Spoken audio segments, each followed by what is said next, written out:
Praise the Lord. ದೇವರಿಗೆ ಸ್ತೋತ್ರವಾಗಲಿ. Greetings to you all in the precious name of our Lord and Savior Jesus Christ. ಯೇಸು ಕ್ರಿಸ್ತನ ಸುಮಧುರ ನಾಮದಲ್ಲಿ ನಿಮ್ಮೆಲ್ಲರನ್ನು ವಂದಿಸುತ್ತೇನೆ. As we are seeing and meditating upon Psalms chapter 23 verse 4, ನಾವು ನಮ್ಮ ವಾಕ್ಯ ಭಾಗವನ್ನು ಕೀರ್ತನ ಭಾಗ 23:4 ನಾವು ಧ್ಯಾನ ಮಾಡಬೇಕಾದ್ರೆ I would like to continue the message. ನಾನು ನನ್ನ ಕಳೆದ ಒಂದು ಸಂದೇಶವನ್ನು ಮುಂದುವರಿಸಲಿಕ್ಕೆ ಇಷ್ಟಪಡುತ್ತೇನೆ. So as we saw that the rod and thy staff they comfort me. ನಾವು ನೋಡುತ್ತೇವೆ ನಿನ್ನ ದೊಣ್ಣೆ ನಿನ್ನ ಕೋಲು ನನಗೆ ಧೈರ್ಯ ಕೊಡುತ್ತದೆ ಎಂಬುದಾಗಿ. So today I would like to explain about the shepherd who will generally have the rod and the staff in his hand. ನಾನು ನಿಮಗೆ ಇವತ್ತು ಆ ಕುರುಬನು ಆ ಒಂದು ದೊಣ್ಣೆ ಮತ್ತೆ ಕೋಲು ಆತನ ಕೈಯಲ್ಲಿರುವುದರ ಬಗ್ಗೆ ನಿಮಗೆ ಹೇಳುವಾತನಾಗಿರುತ್ತೇನೆ. So the rod is generally it is short but very strong. ಆ ದೊಣ್ಣೆ ಅಥವಾ ದಂಡು ಎಂಬುದು ಅದು ತುಂಬಾ ಮೋಟ ಆಗಿರುತ್ತದೆ ಮತ್ತೆ ಅದು ತುಂಬಾ ಗಟ್ಟಿಯಾಗಿರುತ್ತದೆ. So the staff is generally which is a long and which will have a hook on the top. ಆ ಕೋಲು ಎಂಬುದು ಅದು ಒಂದು ಸಣ್ಣದಾಗಿ ತುಂಬಾ ಉದ್ದಕ್ಕೆ ಇರುತ್ತದೆ ಮತ್ತೆ ಅದು ಮೇಲಿಂದ ಸ್ವಲ್ಪ ಬಗ್ಗಿರುತ್ತದೆ. So why will this shepherd have this with him?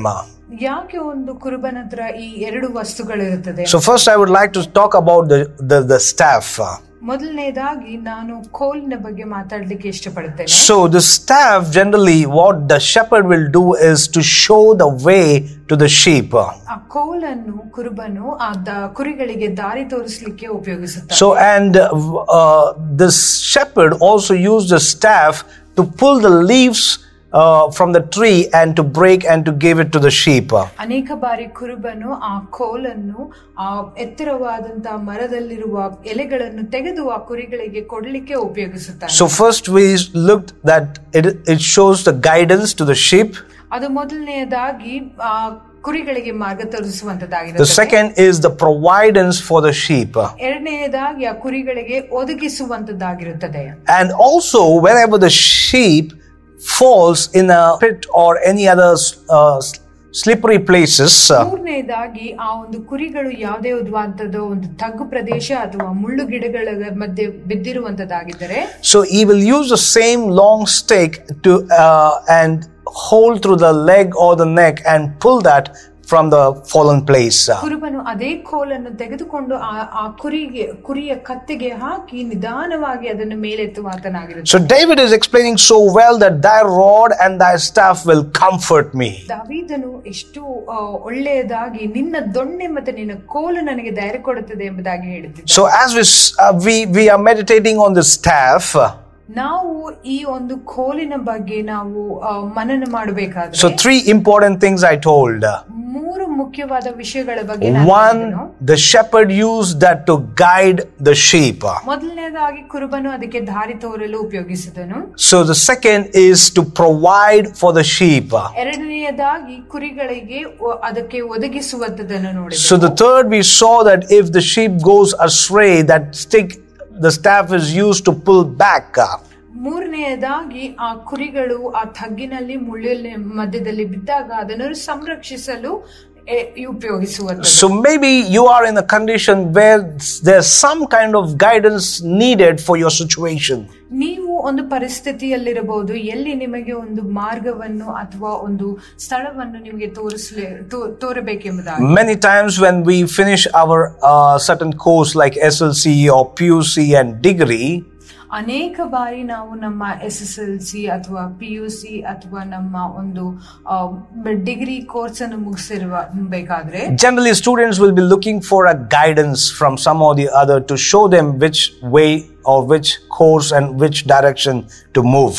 ವಿದ್ಯಾರ್ಥಿಗಳು ಅವರ ಒಂದು ಟೀಚರ್ಸ್ ಹತ್ರ ಆಗ್ಲಿ ಬೇರೆಯೊಬ್ಬರ ಹತ್ರ ಆಗ್ಲಿ ನಾನು ಮುಂದೆ ಏನ್ ಮಾಡಬೇಕು ಎಂಬುದಾಗಿ ಆಲೋಚನೆ ಕೇಳುವಂತವರಾಗಿರುತ್ತೆ. Maybe people who have finished their education is also in a junction where they want a guidance to which job they have to choose. ಅನೇಕರು ತಮ್ಮ ಒಂದು ಓದು ಮುಗಿಸಿ ಯಾವ ಕೆಲಸಕ್ಕೆ ಸೇರಬೇಕು ಎಂಬುವಂತ ಒಂದು ಕ್ಲಿಷ್ಟ ಪರಿಸ್ಥಿತಿಯಲ್ಲಿರಬಹುದು. So maybe there are some of you who are in the age of marriage and also want the guidance whom you need to marry. ಅನೇಕರು ನಿಮ್ಮ ಮದುವೆಯ ವಯಸ್ಸಿನಲ್ಲಿ ಬಂದಿರಬಹುದು, ನಿಮಗೆ ಗೊಂದಲ ಆಲೋಚನೆ ಇರಬಹುದು, ಎಂತ ಒಂದು ವ್ಯಕ್ತಿಯನ್ನು ನಾವು ಮದುವೆ ಆಗಬೇಕೆಂಬುದಾಗಿ. So today the God wants to say that the staff of the shepherd will guide us. ಇವತ್ತು ದೇವರ ವಾಕ್ಯ ಹೇಳುತ್ತದೆ, ದೇವರ ಒಂದು ಕೋಲು ನಮಗೆ ಮಾರ್ಗ ತೋರಿಸುವಂತದ್ದಾಗಿದೆ ಎಂಬುದಾಗಿ. So this always guides the sheep in the right direction. ಇದು ಯಾವಾಗಲೂ ಕುರಿಗಳಿಗೆ ಒಂದು ಉತ್ತಮ ಮಾರ್ಗವನ್ನು ತೋರಿಸುವಂತದ್ದಾಗಿದೆ. Many times when we take the guidance from the people, it is good, but many times it also leads us for a misguidance. ಅನೇಕ ಬಾರಿ ನಾವು ಜನರ ಹತ್ರ ನಾವು ಒಂದು ಮಾರ್ಗ ಕೇಳಬೇಕಾದ್ರೆ ಅದು ಒಳ್ಳೆಯದು, ಆದ್ರೆ ಅನೇಕ ಬಾರಿ ಅದು ನಮ್ಮನ್ನು ಬೇರೆ ಒಂದು ಮಾರ್ಗಕ್ಕೆ ನಮ್ಮನ್ನು ತಿರುಗಿಸುವಂತದ್ದಾಗಿದೆ. Many times I've heard people saying that I just took the advice from so and so, but it was a great loss for me. ಅನೇಕ ಬಾರಿ ನಾನು ಕೇಳಿಸಿಕೊಂಡಿದ್ದೇನೆ, ಇಂಥವ್ರ ಹತ್ರ ನಾನು ಹೋಗಿ ಒಂದು ಆಲೋಚನೆ ಕೇಳಿದೆ, ಆದ್ರೆ ಅದು ಪ್ರಯೋಜನಕರವಾಗಿಲ್ಲ ಎಂಬುದಾಗಿ. But I have never heard a testimony where Jesus misleading anyone till date. ಆದ್ರೆ ನಾನು ಎಲ್ಲಿಯೂ ಸಹ ಸಾಕ್ಷಿ ಕೇಳಿಸಿಕೊಂಡಿಲ್ಲ, ಯೇಸು ಸ್ವಾಮಿಯಿಂದ ನಾನು ಒಂದು ಉತ್ತಮ ಒಂದು ಸ್ಥಿತಿಗೆ ಹೋಗ್ಲಿಲ್ಲ ಎಂಬುದಾಗಿ ಆ ಒಂದು ಸಾಕ್ಷಿಯನ್ನು ನಾನು ಕೇಳಿಸಿದೆ. Because Jesus said, I am the way. ಯಾಕಂದ್ರೆ ಯೇಸು ಕ್ರಿಸ್ತನು ಹೇಳುತ್ತಾನೆ, ನಾನೇ ಮಾರ್ಗವು ಎಂಬುದು. And he knows the perfect way for his children. ಆತನಿಗೆ ತನ್ನ ಮಕ್ಕಳಿಗೆ ಬೇಕಾದಂತ ಉತ್ತಮ ಮಾರ್ಗ ಆತನಿಗೆ ಗೊತ್ತಿದೆ. My dear brother, my dear sister, ನನ್ನ ಪ್ರೀತಿಯ ಸಹೋದರ ಸಹೋದರಿಯರೇ, whichever the guidance that you are looking for, ಯಾವುದೇ ಒಂದು ಮಾರ್ಗದರ್ಶನ ನೀವು ಎದುರು ನೋಡುತ್ತಿರಬಹುದು. Your guidance may not be in the internet, your guidance may not be in the guidebook, your guidance may not be in the social media, but your guidance is in the word of God. ನಿಮ್ಮ ಒಂದು ಮಾರ್ಗದರ್ಶನ ಅದು ಯಾವುದೇ computer ನಲ್ಲಾಗ್ಲಿ, social ಮೀಡಿಯಾನಲ್ಲಾಗ್ಲಿ ಅಥವಾ ಒಂದು guide ಅಲ್ಲಿ ಇಲ್ಲ, ಆದರೆ ಬಳಿಕ ದೇವರ ವಾಕ್ಯದಲ್ಲಿ ನಿಮ್ಮ ಮಾರ್ಗದರ್ಶನವಿದೆ. Because the staff represents the word of God. ಯಾಕಂದ್ರೆ ಆ ಕೋಲು ದೇವರ ವಾಕ್ಯವನ್ನು ಸೂಚಿಸುತ್ತದೆ. I would like to explain that in the coming episode. ನಾನು ಮುಂದೆ ಬರುವ ಒಂದು ಎಪಿಸೋಡ್ ಅಲ್ಲಿ ಇದರ ಬಗ್ಗೆ ಇನ್ನೂ ಆಳವಾಗಿ ಹೋಗ್ಲಿಕ್ಕೆ ಇಷ್ಟಪಡುತ್ತೇನೆ. So the staff is guidance. ಆ ಕೋಲು ಎಂಬುದಾಗಿ ನೋಡಿದ್ರೆ ಅದು ಒಂದು ಮಾರ್ಗದರ್ಶಿಯಾಗಿದೆ. And also I told the shepherd used the stick for the providence. ಮತ್ತೆ ಸಹ ನಾನು ಹೇಳಿದೆ, ಆ ಒಂದು ಕೋಲು ಅದು ಒದಗಿಸುವಂತದ್ದು ಆಗಿರುತ್ತದೆ. So in my life, ನನ್ನ ಜೀವಿತದಲ್ಲಿ few years back, ಅನೇಕ ವರ್ಷಗಳ ಹಿಂದೆ, so I just went to a remote place. I just wanted to sit and I just wanted to meditate. ನಾನು ಒಬ್ಬಂಟಿಗನಾಗಿ ಒಂದು ನಿರ್ಜನ ಪ್ರದೇಶಕ್ಕೆ ಹೋಗಿ ಅಲ್ಲಿ ಕೂತ್ಕೊಂಡು ವಾಕ್ಯ ಧ್ಯಾನ ಅಥವಾ ಮನನ ಮಾಡ್ಲಿಕ್ಕೆ ಹೋದೆ. I was little disturbed, so I just went little away from everyone and sat in a place where nobody is. ನನಗೆ ಸ್ವಲ್ಪ ಕಳವಳ ಆಗಿತ್ತು, ಅದಕ್ಕೆ ಯಾರೂ ಇಲ್ಲದಂತ ನಿರ್ಜನ ಪ್ರದೇಶದಲ್ಲಿ ಹೋಗಿ ನಾನು ಸ್ವಲ್ಪ ಹೊತ್ತು ಕೂತ್ಕೊಂಡೆ. In that remote place there was only one tree and I was just sitting under the tree. ಆ ಒಂದು ನಿರ್ಜನ ಪ್ರದೇಶದಲ್ಲಿ ಅಲ್ಲಿ ಒಂದೇ ಒಂದು ಮರ ಇತ್ತು, ಆ ಮರದ ಕೆಳಗೆ ನಾನು ಕೂತ್ಬಿಟ್ಟೆ. So this is a true thing which happened in my life. ಇದು ನನ್ನ ಜೀವಿತದಲ್ಲಿ ನಡೆದಂತ ಸತ್ಯ ಘಟನೆ. And after few minutes I can see a shepherd who has lot of sheep and goat. ಆ ಕೆಲವೊಂದು ನಿಮಿಷಗಳಾದ ಮೇಲೆ ಅಲ್ಲಿ ಒಬ್ಬ ಕುರುಬನು ತನ್ನ ಅನೇಕ ಕುರಿ ಮತ್ತು ಮೇಕೆಗಳನ್ನು ತೆಗೆದುಕೊಂಡು ಬಂದ. I could see him from a very far distance. ಸುಮಾರು ದೂರದಿಂದ ನಾನು ಆತನನ್ನು ಕಂಡೆನು. And I was just seeing that, and he was approaching towards this tree. ನಾನು ನೋಡುತ್ತಿರಬೇಕಾದ್ರೆ ಆತನು ಈ ಮರದ ಕಡೆಗೇನೆ ಬರುವುದನ್ನು ಕಂಡೆನು. So as soon as he reached the place where I was under this tree, ನಾನಿದ್ದ ಕಡೆ ಆ ಮರದ ಕೆಳಗೇನೆ ಆತನು ಬಂದಾಗ, he has two things in his hand. ಆತನ ಕೈಯಲ್ಲಿ ಎರಡು ವಸ್ತುಗಳಿತ್ತು. One is the staff, one is the empty bucket. ಒಂದು ಕೋಲಿತ್ತು ಮತ್ತೆ ಒಂದು ಖಾಲಿಯಾದಂತ ಒಂದು ಬಕೆಟ್ ಇತ್ತು. So as soon as he came, he just kept the bucket there and he took the stick and pull the leaves and break the leaves and stems and put it on the ground. ಆತನು ಬಂದ ಕೂಡಲೇ ಆ bucket ಅನ್ನು ಪಕ್ಕಕ್ಕೆ ಹಿಡಿದು ಆ ಕೋಲಿಂದ ಆ ಎಲೆಗಳನ್ನು ಮುರಿದು ಆ ಕುರಿಗಳಿಗೆ ಮೇಕೆಗೆ ಹಾಕ್ಲಿಕ್ಕೆ ಶುರು ಮಾಡಿದ. So in the shade, all the sheep and the goats started grazing this. ಆ ಮರದ ನೆರಳಿನ ಅಡಿಯಲ್ಲಿ ಈ ಕುರಿ ಮತ್ತೆ ಮೇಕೆಗಳು ಆ ಎಲೆಗಳನ್ನು ತಿನ್ಲಿಕ್ಕೆ ಪ್ರಾರಂಭ ಮಾಡಿತು. And I was just observing everything. ನಾನು ಸುಮ್ಮನಿದ್ದು ಎಲ್ಲವನ್ನು ನೋಡುತ್ತಿದ್ದೆನು. And then after eating, these cattle just put their mouth in that bucket. ಈ ಊಟವನ್ನು ಎಲ್ಲ ತಿಂದಾದ್ಮೇಲೆ ಆ ಕುರಿ ಮತ್ತೆ ಮೇಕೆ ಎಲ್ಲ ಆ ಬಕೆಟ್ ಒಳಗೆ ಬಾಯಿಡ್ಲಿಕ್ಕೆ ಶುರು ಮಾಡಿತು. So searching for the water. ಅವು ನೀರನ್ನು ಹುಡುಕುತ್ತಿದ್ದವು. But that was an empty bucket. ಆದ್ರೆ ಅದೊಂದು ಖಾಲಿ ಬಕೆಟ್ ಆಗಿತ್ತು. I was having a question. ನಾನು ನನ್ನ ಹೃದಯದಲ್ಲಿ ಒಂದು ಪ್ರಶ್ನೆ ಇತ್ತು. This shepherd was able to provide the leaf for the food for the sheep, these cattle. ಈ ಕುರುಬನು ಆ ಕುರಿಗಳಿಗೆ ಬೇಕಾದಂತ ಎಲೆಗಳನ್ನು ಕಿತ್ತುಕೊಟ್ರು. But how will he give the water now, because this is a remote place?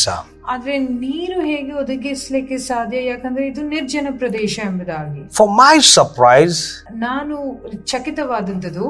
So within few minutes, ಸ್ವಲ್ಪ ಕ್ಷಣಗಳಲ್ಲಿ, within 2 to 3 minutes, 2 ಅಥವಾ 3 ನಿಮಿಷಗಳಲ್ಲಿ, in that remote place I could see a water tank, the lorry came in that place. ಆ ನಿರ್ಜನ ಪ್ರದೇಶದಲ್ಲಿ ಒಂದು ನೀರಿನ ಒಂದು ಗಾಡಿ ಬಂತು. So it was just passing by. ಅದು ಆ ಸ್ಥಳವನ್ನು ಹಾದು ಹೋಗುತ್ತಿತ್ತು. There was no two-wheeler, there was no car, there was no other vehicles, but this vehicle, I don't know, still I'm surprised how this came in that place. ಆ ದಾರಿಯಲ್ಲಿ ಒಂದು scooter ಆಗ್ಲಿ car ಆಗ್ಲಿ ಹೋಗ್ಲಿಲ್ಲ, ಆದ್ರೆ ಈ ಬಂಡಿ ಹೇಗೆ ಬಂತು ನನಗೆ ಇವತ್ತಿಗೂ ಆಶ್ಚರ್ಯವಾಗಿದೆ. So this shepherd left that staff and everything and took that empty bucket and he ran in the front of that lorry. ಈ ಕುರುಬ ಆ ಕೋಲನ್ನು ಆ ಕುರಿಗಳನ್ನು ಬಿಟ್ಟು ಆ ಬಕೆಟ್ ಅನ್ನು ತಕೊಂಡು ಆ ನೀರಿನ ಬಂಡಿಯ ಮುಂದೆ ಹೋಗಿ ನಿಂತ. And he just stood right opposite to the lorry saying that stop.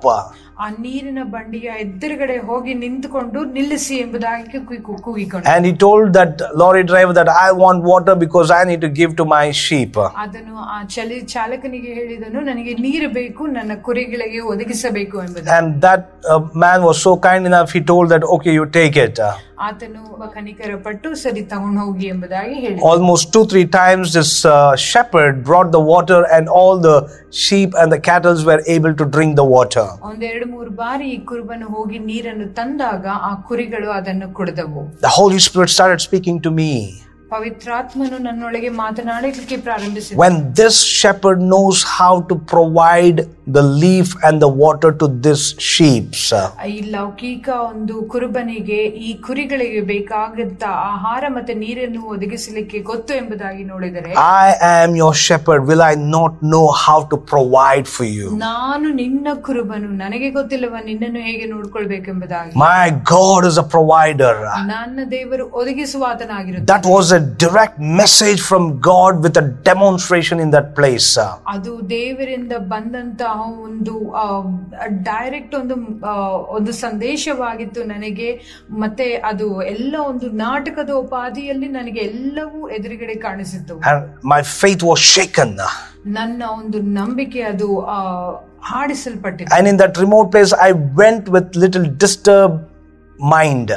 ನಾನು ಸ್ವಲ್ಪ ಕಳವಳವಾದಂತ ಒಂದು ಪರಿಸ್ಥಿತಿನಲ್ಲಿ ಆ ನಿರ್ಜನ ಪ್ರದೇಶಕ್ಕೆ ಹೋದೆನು. But after seeing all this, ಇದನ್ನೆಲ್ಲ ನೋಡಿದ ಮೇಲೆ there was a great strength that God gave me to trust in Him. ಆದ್ರೆ ಅತಿ ದೊಡ್ಡ ಬಲ ದೇವರು ನನಗೆ ಕೊಟ್ಟನು ಆತನ ಮೇಲೆ ಭರವಸೆ ಇಡುವುದಕ್ಕೆ. No matter what kind of wilderness you are, ಯಾವುದೇ ಪರಿಸ್ಥಿತಿಯಾದಂತ ಒಂದು ನಿರ್ಜನ ಪ್ರದೇಶದಲ್ಲಿ ನೀವಿರಬಹುದು, no matter what the remote conditions that you are facing in your life, ನೀವು ಯಾವುದೇ ಒಂದು ಜನರಿಂದ ಕೈ ಬಿಡಲ್ಪಟ್ಟ ಒಂದು ಪರಿಸ್ಥಿತಿ, we have a shepherd. ನಮಗೆ ಒಬ್ಬ ಕುರುಬನುಂಟು. He has a staff in his hand, ಆತನ ಕೈಯಲ್ಲಿ ಕೋಲುಂಟು. and that staff will provide all our needs. ಆ ಕೋಲು ನಮಗೆ ಬೇಕಾಗಿರುವಂತ ಎಲ್ಲ ಅಗತ್ಯತೆಗಳನ್ನು ಪೂರೈಸುತ್ತದೆ. His name is Jesus Christ. ಆತನ ಹೆಸರು ಯೇಸು ಕ್ರಿಸ್ತನೆಂಬುದಾಗಿ. That is why David is writing that your rod and your staff, they're comforting me. ಅದಕ್ಕೆ ದಾವೀದನು ಬರೆಯುತ್ತಿದ್ದಾನೆ, ನಿನ್ನ ದೊಣ್ಣೆ ನಿನ್ನ ಕೋಲು ನನಗೆ ಧೈರ್ಯ ಕೊಡುತ್ತದೆ ಎಂಬುದಾಗಿ. So the staff, one more reason why the shepherd uses. ಇನ್ನೊಂದು ಸಂಗತಿ ಯಾಕೆ ಕುರುಬನು ಈ ಕೋಲನ್ನು ಉಪಯೋಗಿಸಿದ್ದಾನೆ ಎಂಬುದಾಗಿ, when the sheep is fallen in a pit or in a slopey places. ಆ ಕುರಿ ಯಾವ್ದಾದ್ರೂ ಒಂದು ತಗ್ಗು ಪ್ರದೇಶ ಅಥವಾ ಮುಳ್ಳು ಗಿಡಗಳ ಮಧ್ಯೆ ಬಿದ್ದಿದ್ದರೆ, so which is the sheep which is caught in the bushes. ಆ ಒಂದು ಕುರಿ ಆ ಒಂದು ಮುಳ್ಳು ಗಿಡದ ಮಧ್ಯದಲ್ಲಿ ಸಿಲುಕಿಕೊಂಡಿದ್ದರೆ, so the shepherd used this to pull that back. ಆ ಕುರುಬನು ಆ ಒಂದು ಕೋಲನ್ನು ಉಪಯೋಗಿಸಿ ಅದಕ್ಕೆ ಸ್ಥಳ ಮಾಡಿಕೊಂಡು ಅದನ್ನು ಮತ್ತೆ ಹಿಂದಿರುಗಿ ತನ್ನ ಬಳಿಗೆ ತೆಗೆದುಕೊಳ್ಳುತ್ತಾನೆ. The same way today, if you're gone astray, ಅದೇ ರೀತಿಯಲ್ಲಿ ನೀವು ಮಾರ್ಗ ತಪ್ಪಿ ಹೋಗಿದ್ದರೆ, or any powers of darkness has taken you from the Lord, ಯಾವುದೇ ಕಾರ್ಗತ್ತಲು ನಿಮ್ಮನ್ನು ದೇವರಿಂದ ಮರೆಮಾಚಿದ್ದರು, today that staff is reaching out to you. ಆ ಕೋಲು ನಿಮ್ಮ ಕಡೆಗೆ ಬರುವಂತದ್ದಾಗಿರುತ್ತೆ. Today Jesus Christ is pulling back to his presence. ಯೇಸು ಕ್ರಿಸ್ತನು ಇವತ್ತು ನಿಮ್ಮನ್ನು ತನ್ನ ಒಂದು ಐಕ್ಯತೆಯಲ್ಲಿ ಎಳೆದುಕೊಳ್ಳುತ್ತಿದ್ದಾನೆ. I can sense in my spirit. ನನ್ನ ಒಂದು ಆತ್ಮದಲ್ಲಿ ನಾನು ಯೋಚಿಸುತ್ತಿದ್ದೇನೆ. I can see the hearts melting. ನಾನು ನೋಡುತ್ತಿದ್ದೇನೆ ಅನೇಕ ಹೃದಯಗಳು ಅವು ಕರಗುತ್ತಿದೆ. Because the love of Jesus is covering you right now. ಯಾಕಂದ್ರೆ ಯೇಸು ಕ್ರಿಸ್ತನ ಪ್ರೀತಿ ನಿಮ್ಮನ್ನು ಮರೆಮಾಚುವಂತ. His staff is reaching out to you. ಆತನ ಕೋಲು ನಿಮ್ಮ ಕಡೆಗೆ ಬರುತ್ತದೆ. Have you fallen somewhere? ನೀವೆಲ್ಲಾದ್ರೂ ಬಿದ್ದಿದ್ದೀರಾ? Are you caught up in a bush? ನೀವು ಯಾವ್ದಾದ್ರೂ ಮುಳ್ಳು ಗಿಡಗಳ ಮಧ್ಯೆ ಬಿದ್ದಿದ್ದೀರಾ? There is a staff which is going to protect you ಆ ಒಂದು ಕೋಲು ನಿಮ್ಮನ್ನು ಸಂರಕ್ಷಿಸುವಂತದ್ದು and to bring you back to the love of Christ. ಮತ್ತೆ ನಿಮ್ಮನ್ನು ಯೇಸು ಕ್ರಿಸ್ತನ ಪ್ರೀತಿ ಕಡೆಗೆ ಮತ್ತೆ ಸೆಳೆಕೊಳ್ಳುವಂತ. We all know about the lost sheep. ನಮಗೆಲ್ಲರಿಗೂ ಆ ಕಳೆದು ಹೋದಂತ ಕುರಿಯ ಬಗ್ಗೆ ಗೊತ್ತು. Where a shepherd had 100 sheep. ಎಲ್ಲಿ ಒಬ್ಬ ಕುರುಬನಿಗೆ 100 ಕುರಿಗಳು and one got lost. ಒಂದು ತಪ್ಪಿ ಹೋಯಿತು. And the shepherd went in search of the sheep. 99 ಕುರಿಗಳನ್ನು ಬಿಟ್ಟು ಆ ಒಂದು ಕುರಿಯನ್ನು ಹುಡುಕಿಕೊಂಡು ಆ ಕುರುಬನು ಹೋದನು. And the Bible says when the shepherd found the sheep, ದೇವರ ವಾಕ್ಯ ಹೇಳುತ್ತದೆ ಆ ಕುರುಬನು ಆ ಕುರಿಯನ್ನು ಕಂಡ ಕೂಡಲೇ he pulled it out from the bushes. ಆತನು ಆ ಮುಳ್ಳು ಪೊದೆಗಳಿಂದ ಆ ಕುರಿಯನ್ನು ಎತ್ತಿಕೊಂಡನು. And then he put on his shoulders. ಆತನು ಎತ್ತಿಕೊಂಡು ಆತನ ಹೆಗಲ ಮೇಲೆ ಹಾಕಿಕೊಂಡನು. Wow, what a wonderful God we serve. ಎಂತ ಒಂದು ದೊಡ್ಡ ದೇವರನ್ನು ನಾವು ಸೇವಿಸುತ್ತಿದ್ದೇವೆ. What a loving God we serve. ಎಂತ ಒಂದು ಪ್ರೀತಿಯುಳ್ಳ ದೇವರನ್ನು ನಾವು ಸೇವಿಸುತ್ತಿದ್ದೇವೆ. Instead of beating and hitting and all such things, but he carried and he took on his shoulders. ಅದನ್ನು ಹೊಡೆಯುವುದು ಬಡಿಯುವುದನ್ನು ಬಿಟ್ಟು ಅದನ್ನು ಪ್ರೀತಿಯಿಂದ ಎತ್ತಿಕೊಂಡು ಅದನ್ನ ಹೆಗಲ ಮೇಲೆ ಹಾಕಿಕೊಂಡು. Maybe today the habitual sins are taken you away from Christ. ಅನೇಕ ಒಂದು ಕಾಲಕ್ರಮೇಣವಾಗಿ ಬರುತ್ತಿರುವ ಪಾಪಗಳು ನಿಮ್ಮನ್ನು ದೇವರಿಂದ ದೂರವಿಟ್ಟಿರಬಹುದು. Maybe the social media has taken you away from the Christ. ಒಂದು ಸೋಷಿಯಲ್ ಮೀಡಿಯಾ ಎಂಬುದಾಗಿ ನೋಡಿದರೆ ಅದು ನಿಮ್ಮನ್ನು ದೇವರಿಂದ ದೂರ ಇಟ್ಟಿರಬಹುದು. Maybe your wrong habits and friends have taken you away from Christ. ಅನೇಕ ದುಶ್ಚಟಗಳು ಮತ್ತೆ ದುಶ್ಜನರ ಒಂದು ಹವ್ಯಾಸಗಳು ನಿಮ್ಮನ್ನು ದೇವರಿಂದ ದೂರ ಇಟ್ಟಿರಬಹುದು. Maybe like this lost sheep you have gone away from the shepherd. ಈ ಕಳೆದು ಹೋದ ಕುರಿಯಂತೆ ನೀವು ನಿಮ್ಮ ಕುರುಬನನ್ನು ಬಿಟ್ಟು ದೂರ ಹೋಗಿರಬಹುದು. Maybe some of you have lost your prayer life. ನಿಮ್ಮಲ್ಲಿ ಕೆಲವರು ನಿಮ್ಮ ಪ್ರಾರ್ಥನಾ ಜೀವಿತವನ್ನು ಕಳೆದುಕೊಂಡಿರಬಹುದು. Maybe some of you have lost meditating the word of God. ಕೆಲವೊಬ್ಬರು ನಿಮ್ಮ ವಾಕ್ಯದ ಧ್ಯಾನವನ್ನು ಬಿಟ್ಟಿರಬಹುದು. Step by step how the sheep was lost, the same way you have gone away from the shepherd. ಹೆಜ್ಜೆಯಾಗಿ ನೀವು ಹೇಗೆ ಈ ಕುರಿ ತನ್ನ ಕುರುಬನನ್ನು ಬಿಟ್ಟು ಹೋಯಿತೋ ಹಾಗೆ ನೀವು ದೇವರನ್ನು ಬಿಟ್ಟು ಹೋಗುತ್ತಿರಬಹುದು. But today the staff of God is reaching out to you. ಆದರೆ ಇವತ್ತು ದೇವರ ಕೋಲು ನಿಮ್ಮನ್ನು ಹುಡುಕುತ್ತಿದೆ. Instead of that hitting you, he is picking you up from the place you have fallen now. ನಿಮ್ಮನ್ನು ಹೊಡೆಯದೆ ನೀವು ಬಿದ್ದಿರುವ ಸ್ಥಳದಿಂದ ಪ್ರೀತಿಯಿಂದ ಎತ್ತುವಾತನಾಗಿರುತ್ತಾನೆ. The Bible says, ದೇವರ ವಾಕ್ಯ ಹೇಳುತ್ತದೆ, repent for the kingdom of God is near. ನಿಮ್ಮ ಪಾಪದ ಜೀವಿತದಿಂದ ನೀವು ಹಿಂದಿರುಗಿರಿ, ಯಾಕಂದ್ರೆ ದೇವರ ಒಂದು ರಾಜ್ಯ ಹತ್ತಿರವಿದೆ ಎಂಬುದಾಗಿ. So today if you repent, ಇವತ್ತು ನಿಮ್ಮ ಮನಸ್ಸು ಪಶ್ಚಾತ್ತಾಪ ಹೊಂದಿದರೆ, if you say, God, yes, I don't want this sin in my life, I want to become a child of God. ಇವತ್ತು ದೇವರೇ ನನ್ನ ಪಾಪವು ಇದು ನನಗೆ ಬೇಡ, ನಾನು ದೇವರ ಮಗುವಾಗಲಿಕ್ಕೆ ಇಷ್ಟಪಡುತ್ತೇನೆ ಎಂಬುದಾಗಿ ಯೋಚಿಸಿದರೆ, His hands will pick you from where you have fallen. ಆತನ ಕೈಗಳು ನೀವೆಲ್ಲಿ ಬಿದ್ದಿದ್ದೀರೋ ಅಲ್ಲಿಂದ ಎತ್ತುವ The ಆತನಾಗಿರುತ್ತಾನೆ. staff will draw you near to Him. ಆ ಒಂದು ಕೋಲು ನಿಮ್ಮನ್ನು ಆತನ ಬಳಿಗೆ ಸೆಳೆಯುವಂತದಾಗಿರುತ್ತೆ. Hallelujah. Hallelujah. One, He will provide. ಮೊದಲನೇದಾಗಿ ಆತನು ನಿಮಗೆ ಒದಗಿಸುವ ಆತನಾಗಿರುತ್ತಾನೆ. He will guide. ಎರಡನೇದಾಗಿ ಆತನು ಮಾರ್ಗ He will ತೋರಿಸುವಂತನಾಗಿರುತ್ತಾನೆ. draw you near to Him. ಮೂರನೇದಾಗಿ ನಿಮ್ಮನ್ನು ತನ್ನ ಕಡೆಗೆ ಎತ್ತಿಕೊಳ್ಳುವ ಆತನಾಗಿರುತ್ತಾನೆ. As David is writing in verse 4, ದಾವೀದನು 23:4 ನೋಡುತ್ತೇವೆ. so thy rod and thy staff they comfort me. ನಿನ್ನ ದೊಣ್ಣೆ ನಿನ್ನ ಕೋಲು ನನಗೆ ಧೈರ್ಯ ಕೊಡುತ್ತದೆ ಎಂಬುದಾಗಿ. The rod ಆ ದೊಣ್ಣೆ is used for the wild animals which comes against the sheep. ಅದು ಒಂದು ಅಡವಿ ಪ್ರಾಣಿಗಳಿಗಿನ ದೂರ ಇಡ್ಲಿಕ್ಕೆ, ಆ ಕುರಿಗಳಿಂದ ದೂರ ಇಡ್ಲಿಕ್ಕೆ ಉಪಯೋಗಿಸುತ್ತಾರೆ. So the rod is used for the enemy, staff is used for the sheep.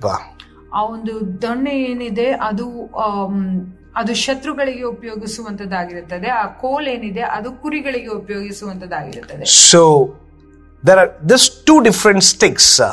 ಇದು ಎರಡು ವಿಧವಾದಂತ ಕೋಲುಗಳಿಲ್ಲಿದೆ. As we told, it is a small and strong, the rod.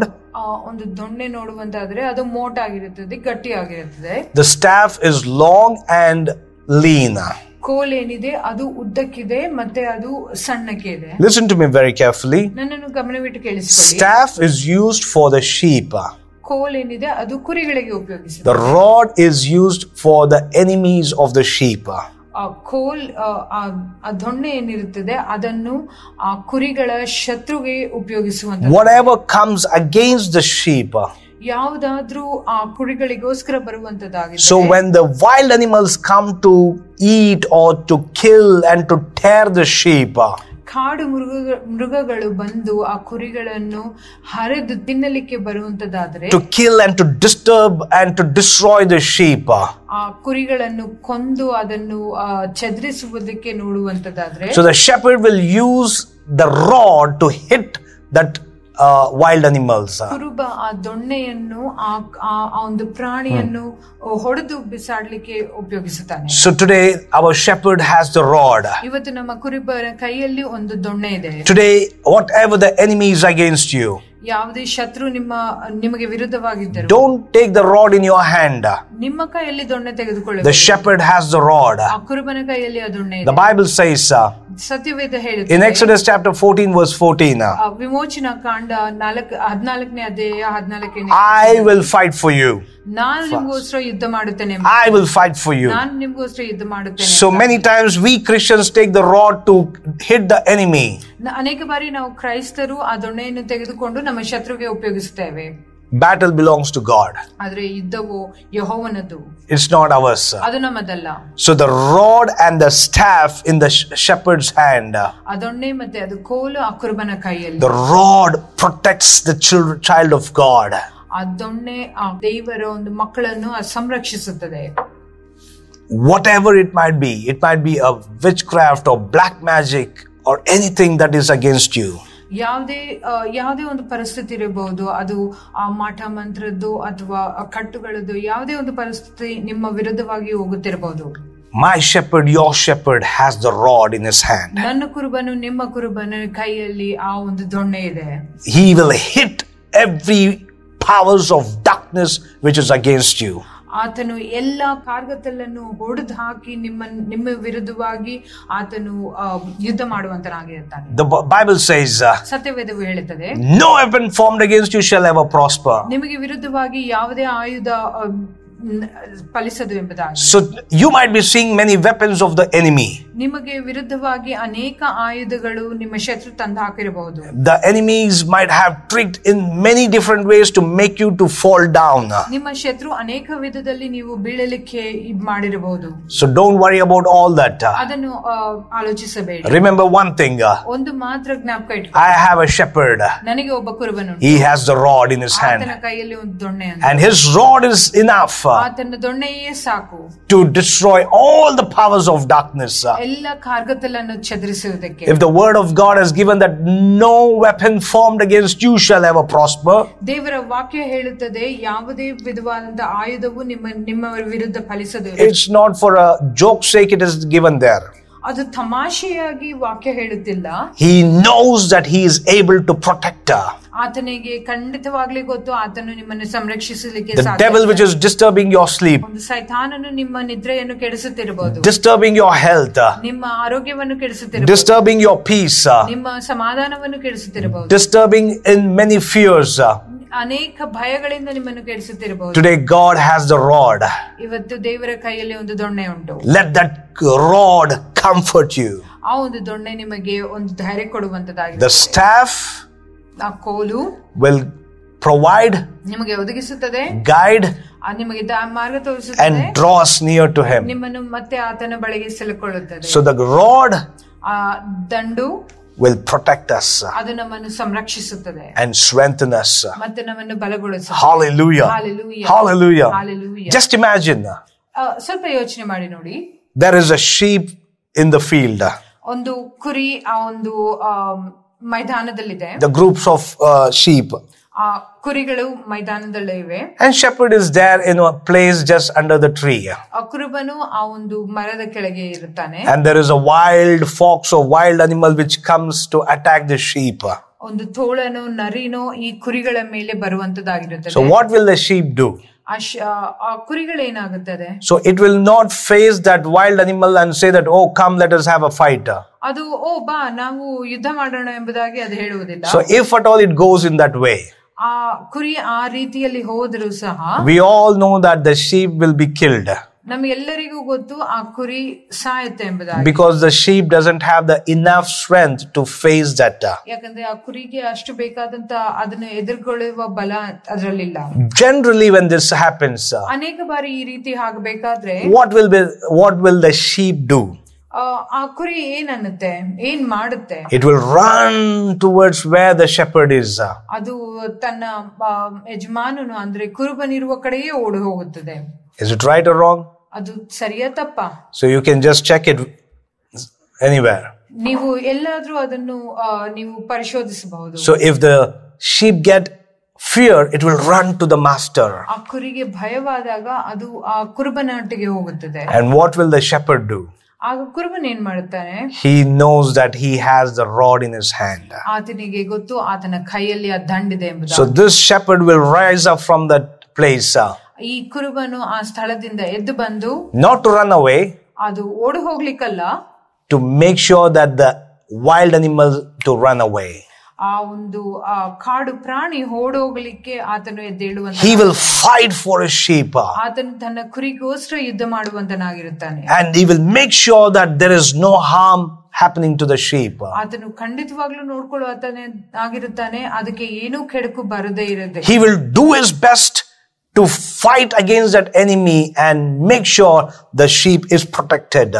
ತನ್ನ ಶಕ್ತಿ ಸಾಮರ್ಥ್ಯವನ್ನು ಆ ಒಂದು ಕುರಿಗಳನ್ನು ಸಂರಕ್ಷಿಸಲಿಕ್ಕೆ ಆತನು ಎಷ್ಟು ಪ್ರಯತ್ನ ಪಡ್ತಾನೋ ಅಷ್ಟು ಪ್ರಯತ್ನ ಪಡ್ತಾನೆ. Same way, ಅದೇ ರೀತಿಯಲ್ಲಿ when enemy attacks you, ಒಂದು ವೈರಿ ನಿಮ್ಮ ಕಡೆಗೆ ಬರುವಂತದಾಗಿದೆ, don't try to take the rod and attack the enemy.